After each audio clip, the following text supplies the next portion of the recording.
Okay students, अब हम एक ऐसी इक्वेशंस को सॉल्व करने जा रहे हैं कि जिसमें वेरिएबल के साथ नंबर लिखा हुआ है कोफिशिएंट की फॉर्म में और इसके दरमियान में कोई साइन नहीं है। इसका मतलब है ये दोनों मल्टीप्लाई हो रहे हैं। अलजेब्रा में जब भी इस तरह से इक्वेशन गिवन हो और एक वेरिएबल के साथ एक नंबर लिखा हुआ है और दरमियान में कोई साइन नहीं है, इसका मतलब है दोनों मल्टीप्लाई हो रहे हैं।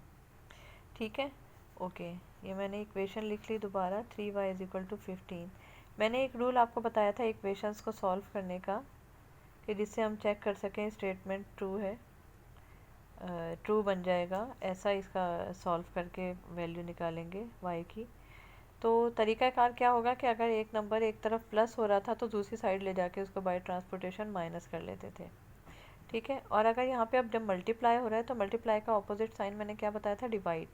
तो ये बाय ट्रांसपोर्टेशन में क्या करूँगी, जब 3 को उधर ले जाऊँगी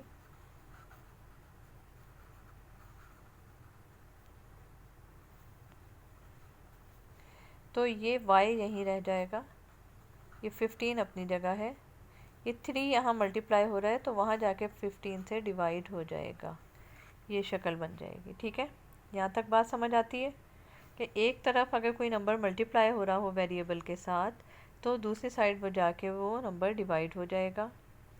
अब जब डिवाइड हो रहा है तो इसको कैंसिल आउट करते हैं, 3 × 1 = 3, 3 × 5 = 15। तो 5/1 का मतलब y की वैल्यू क्या आ गई है, 5।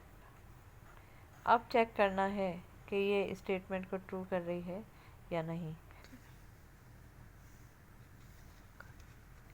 अब इसकी वेरिफिकेशन करेंगे।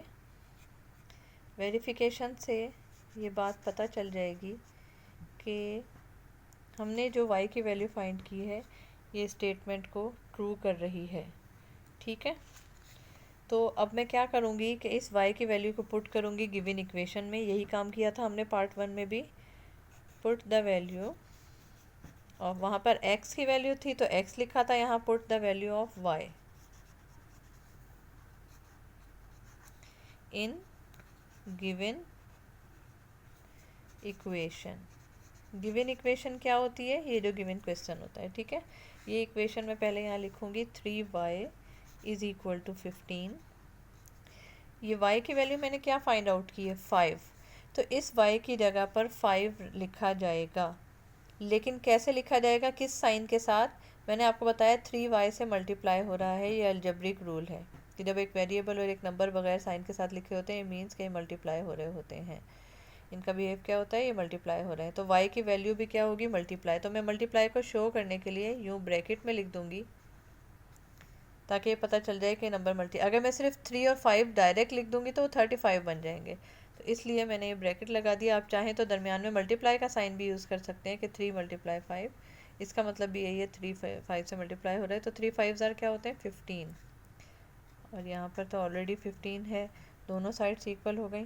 तो ये जो y की वैल्यू है ये इस स्टेटमेंट को ट्रू कर रही है। आपने ये चेक भी कर लिया। ठीक है ना, वेरीफाई हो गया।